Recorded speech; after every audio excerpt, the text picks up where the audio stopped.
Die news audience అందరికీ ఏ hearty welcome. నా పేరు రామ్.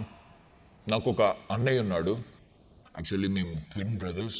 వాడి పేరు శివ్. యాక్చువల్లీ వాడికి చాలా కోపం, ఆవేశం అండ్ వెంటనే బయటకు వస్తూ ఉంటాడు. సో వాడిని ఆపలేమన్నమాట. ఈవెన్ మా అమ్మ కడుపులోంచి కూడా వాడే తన్నుకుంటూ ముందుకు వచ్చేసాడు. సో బయలాజికల్లీ వాడు నాకు ఎల్డర్ బ్రదర్, అన్నయ్య అవుతాడు. అండ్ ఈరోజు నేను ఎందుకు వచ్చాను అంటే బేసికల్లీ బిగ్ బాస్ అనాలిసిస్ చేద్దాం అని అనుకున్నాం. సో నేను వైట్ అండ్ బ్లాక్ కాంబినేషన్లో మీకు కనిపిస్తున్నాను. సో ఈ బిగ్ బాస్ సీజన్ 9 తెలుగులో ఎవరు బ్లాక్స్ ఎవరు వైట్స్ అనేది మీకు చెప్పబోతున్నాను. అండ్ మోర్ ఓవర్ నేను మాస్క్ పెట్టుకున్నాను.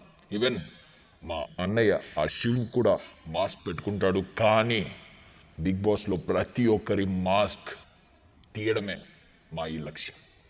సో డై న్యూస్ ఆడియన్స్ అందరికీ మేము ప్రామిస్ చేస్తున్నాం, you will witness the great show here. So ఖచ్చితంగా ఈ షోనైతే ప్రతిరోజు మీరు చూడండి. సో ఈరోజు ఫస్ట్ డే కాబట్టి తక్కువే మాట్లాడుకుందాం. రేపటి నుండి మాత్రం డోసేజ్ చాలా ఎక్కువ ఉంటుంది, గట్టిగా ఉంటుంది. సో మన షో పేరు చెప్పేయాలి కదా. Welcome to unmasked Bigg Boss. నా పేరు మళ్ళీ చెప్తున్నాను, రామ్. మా అన్న ఒకడు ఉంటాడు, వాడు కూడా మిమ్మల్ని రేపు కానీ ఎల్లుండు కానీ వాడికి కోపం వచ్చినప్పుడు, వాడికి ఫ్రస్ట్రేషన్ వచ్చినప్పుడు కలుస్తాడు. So coming to Bigg Boss Telugu season 9. అసలు బిగ్ బాస్ ప్లాన్ ఏంటి సార్? ఇదే ఫస్ట్ క్వశ్చన్. అంటే ఎప్పుడూ లేని విధంగా ఇంతకుముందు కూడా కామనర్స్కి ఎంట్రీ ఛాన్స్ ఇచ్చారు. కానీ for the first time commoners 6 commoners, అది కూడా ఒక స్పెషల్ షో పెట్టి అగ్ని పరీక్ష అని పెట్టి అందులోంచి 6 ఫిల్టర్ చేసి లోపలికి తీసుకొచ్చి ఇక్కడ సెలబ్రిటీ కేటగిరీలో 9 మందిని తీసుకొచ్చారు. దీని వెనకున్న వ్యూహం ఏంటి అనేది పెద్ద క్వశ్చన్. అంటే రెమ్యూనరేషన్ తగ్గించే ప్రాసెస్లో ఎలా చేస్తున్నారా? బిగ్ బాస్ బడ్జెట్ ఆలోచిస్తున్నాడా? లేదు నిజంగా పాపం కామనర్స్ మీద అంత ప్రేమ వలకపోస్తున్నారా బిగ్ బాస్ వాళ్ళు? ఇది కాదు, ఒక కామనర్ ఒక సెలబ్రిటీ కేటగిరీలో పడేసి వాళ్ళిద్దరి మధ్య వైరం క్రియేట్ చేయడమే బిగ్ బాస్ అసలు స్ట్రాటజీనా? వీటి గురించి మనం కొంచెం డీటెయిల్డ్గా మాట్లాడుకోవాలి. సో ముందుగా మనం బిగ్ బాస్ అగ్ని పరీక్ష గురించి మాట్లాడుకోవాలి. మనం ఆల్రెడీ ఎంటీవీలో రోడీస్ అని ఒక షో చూస్తాం. అందులో రకరకాల మెంటాలిటీ ఉన్న పీపుల్ వస్తూ ఉంటారు. చాలామంది ఆరోగెంట్గా ఉంటారు, అగ్రెసివ్గా ఉంటారు, వియర్డ్గా ఉంటారు.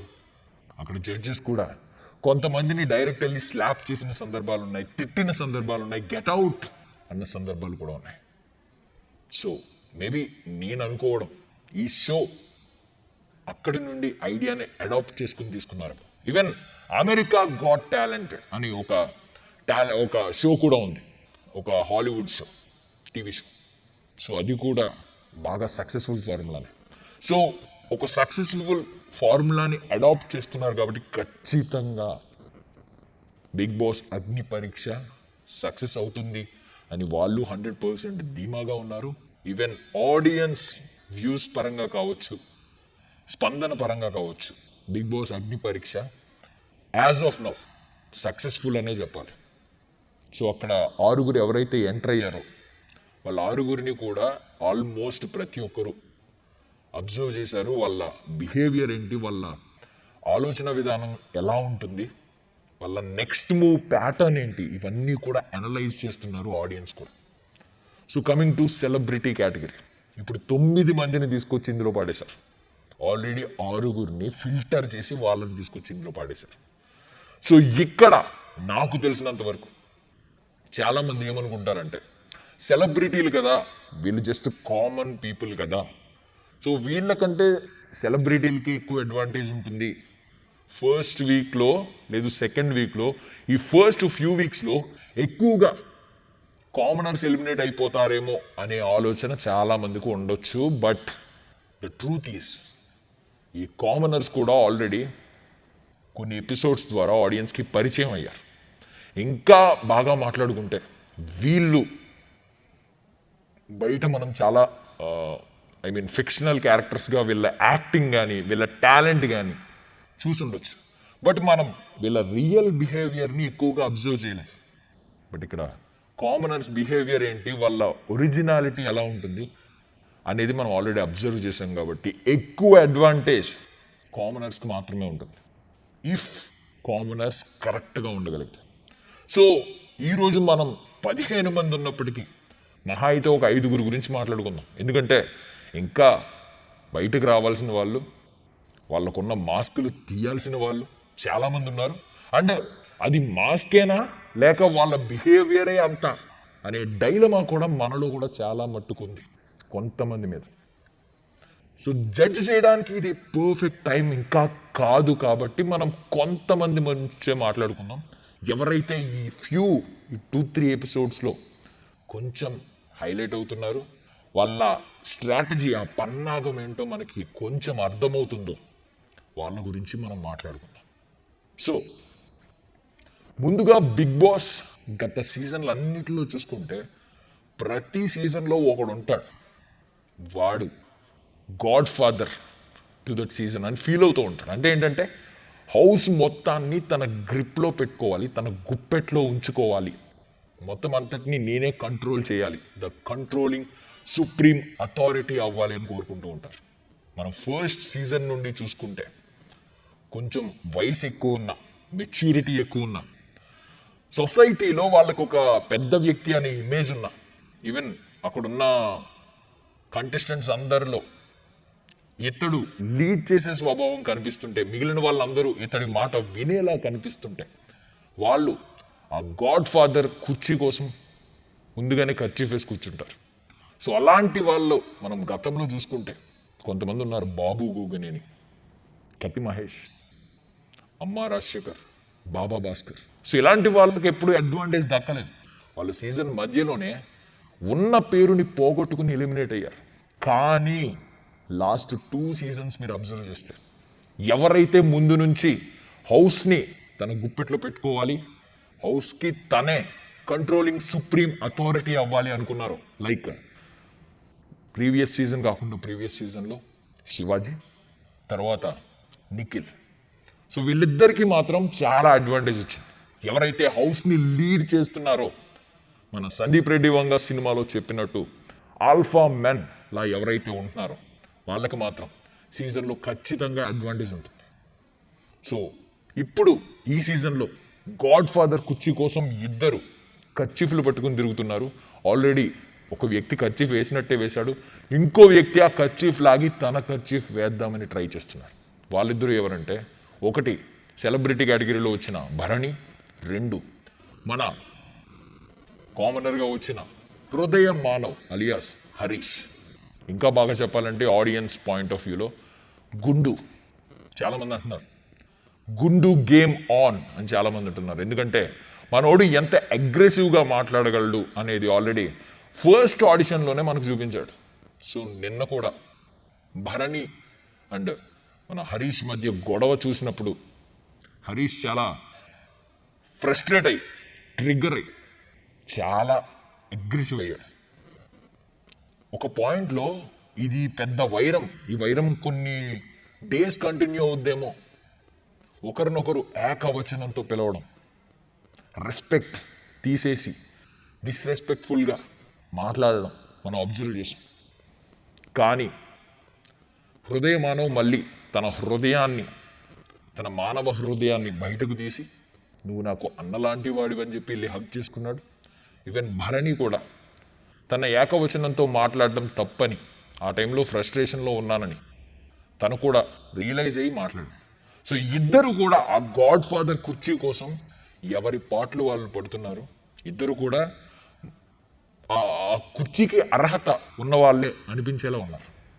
సో ఈ గాడ్ ఫాదర్ కుర్చీ కోసం నిజంగా పోటీ పడుతున్నారు అని, అది ఎవరు స్ట్రాటజీ ప్లే చేస్తున్నారు, ఎవరు నిజంగా వాళ్ళ ఉన్న గుణగణాలని బయట పెడుతున్నారు అనేది మనం అబ్జర్వ్ చేయాలి. సో గాడ్ ఫాదర్ కేటగిరీ అయిపోయింది. సో వీళ్ళిద్దరిలో ఎవరు ఆ కుర్చీని దక్కించుకుంటారు అనేది మనకి ఫ్యూ డేస్లో అర్థమవుతుంది. అండ్ ఇంకొక కేటగిరీ ఉంది, అది మనం ఎవ్రీ సీజన్లో ఒకరిని విట్నెస్ చేస్తూ ఉంటాం. వాళ్ళే ఏడుస్తూ ఉంటారనమాట. దానికి ఏం పేరు పెట్టినా వాళ్ళు క్రిటిసైజ్ అయ్యే వాళ్ళు హ్యూమిలియేట్ అయ్యే ఛాన్స్ ఉంది కాబట్టి మనం ప్రజెంట్ అయితే ఏమనట్లేదు, ఏడుపు కొట్టు మొహాలు అని అనొచ్చు. సో గతంలో మనం లాస్ట్ ప్రీవియస్ సీజన్స్ అన్నీ చూసుకుంటే మోస్ట్లీ అమ్మాయిలే ఉండేవారు. లాస్ట్ ఒక్క సీజన్ మాత్రం మనకు ఆ కేటగిరీలో మణికంఠ కనిపించాడు. ప్రతి ఎపిసోడ్లో ఆల్మోస్ట్ 3 ఎపిసోడ్లో 2 ఎపిసోడ్లో అతను ఏడుస్తూ కనిపిస్తూ ఉంటాడు. సో ఇప్పుడు ఆ కుర్చీ కోసం, ఆ కేటగిరీ కోసం పోటీ పడుతున్న వ్యక్తి ఎవరంటే ప్రజెంట్ అయితే తనూజ కనిపిస్తుంది. రేసులో ముందంజలో ఉంది. సో ప్రజెంట్ అయితే యునానిమస్గా ఆమెకే ఆ అవార్డు, ఆ కేటగిరీ, ఆ కుర్చీ దక్కేలా కనిపిస్తుంది. సో యాజ్ ఆఫ్ నౌ తనూజాకి ఏడుపు కొట్టు మొహం అనే కేటగిరీని మనం సమర్పించవచ్చు. ఇక ఇంకొక కేటగిరీ కూడా ఉంది. హౌస్ హార్మోనీని దెబ్బతీయాలి, ద రియల్ గేమర్ అని వాళ్ళు ఫీల్ అయ్యేవారు. లైక్ గత సీజన్లలో ఒకరు బాగా హౌస్ హార్మోనీని దెబ్బతీసి గేమ్ యొక్క మజాని చూపించిన వ్యక్తి ఉన్నారు. ఆమె పేరే గీతూ రాయ్. బట్ ఏమైందంటే ఆమెకి అది బిడిసి కొట్టి మధ్యలోనే ఎలిమినేట్ అయిపోయింది.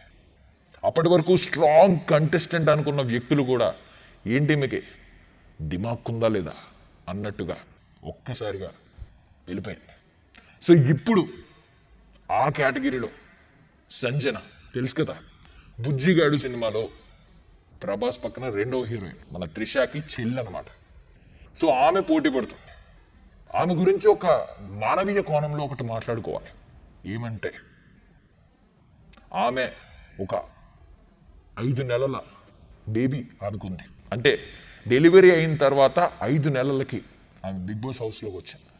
ఈవెన్ ఇలాంటి టైంలో ఏ వ్యక్తి అయినా కూడా, ఎలాంటి అమ్మాయి అయినా, ఎలాంటి ఆడదైనా కూడా కొంచెం ఫిజికల్లీ వీక్ ఉంటారు, అబ్నార్మల్ ఉంటారు, హార్మోనల్ ఇంబ్యాలెన్స్ ఉంటుంది, మెంటల్లీ కూడా చాలా ఇంబ్యాలెన్స్డ్గా ఉంటారు. కానీ సంజన మాత్రం వీళ్ళందరికీ డిఫరెంట్గా ఉన్నారు. ఎందుకంటే ఆమె మెంటల్లీ చాలా స్ట్రాంగ్గా కనిపిస్తుంది. హౌస్ హార్మోనీని 14 మందిని కూడా దెబ్బతీసి ఆమె అలా కూర్చుని వాళ్ళందరూ ఒకరిలో ఒకరు కొట్టుకుని ఆమె మీదకి వెళ్ళినా కూడా ఆమె నవ్వుతూ సమాధానం ఇస్తుంది. బట్ గుడ్డు పోయింది అనేది అందరికీ కూడా, ఆ గుడ్డు వాళ్ళ నెత్తి మీద పడినంత బాధపడ్డారనమాట. ఎందుకు ఈ గోల, ఎందుకు ఈ గుడ్డులో గోల అని బాధపడ్డారు. తిన్నది ఓకే, పాపం ఆమెకి ఆకలేసింది, చెప్పేయచ్చు కదా అనేది చాలామంది ఆలోచన. బట్ దానికి ముందు ఇంకొకటి జరిగింది. ఇదే కామనర్స్, ఈరోజు ఇన్ని మాటలు మాట్లాడిన కామనర్స్ ఒక ఛాయ్ ఇమ్మని సంజన అడిగితే మేము ఇవ్వం, కేవలం మెడికల్ ప్రాబ్లం అయితేనే ఇస్తాం అని చెప్పారు. దానికి ముందు ఆమె ఎంటర్టైన్మెంట్ చేస్తాను, మిమ్మల్ని ఏం చేయమంటే అది చేసి, నవ్వించమంటే నవ్విస్తాను, మిమ్మల్ని ఎంటర్టైన్ చేస్తాను అని చెప్పినా కూడా మేము ఇవ్వం, ఓన్లీ మెడికల్ రీజన్స్కి ఇస్తామని చెప్పారు. సో ఆమె యూజ్ చేసుకోవచ్చు. సంజన చెప్పొచ్చు, నేను 5 month బేబీకి మదర్ని కదా, సో నేను కొంచెం హార్మోనల్ ఇంబ్యాలెన్స్ ఉంది, నాకు కొంచెం మెంటల్లీ నాకు అబ్నార్మల్గా ఫీల్ అవుతున్నాను, నాకు కొంచెం ఛాయ్ ఇస్తే కొంచెం రిఫ్రెషింగ్గా ఫీల్ అవుతానని చెప్పొచ్చు. కానీ ఆమె యూజ్ చేసుకోలేదు.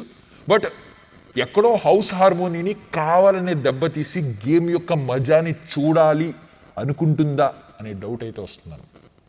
సో దీని గురించి కూడా యాజ్ ఆఫ్ నౌ అది మాస్కా అన్మాస్కా అనేది అయితే నేనైతే చెప్పలేను.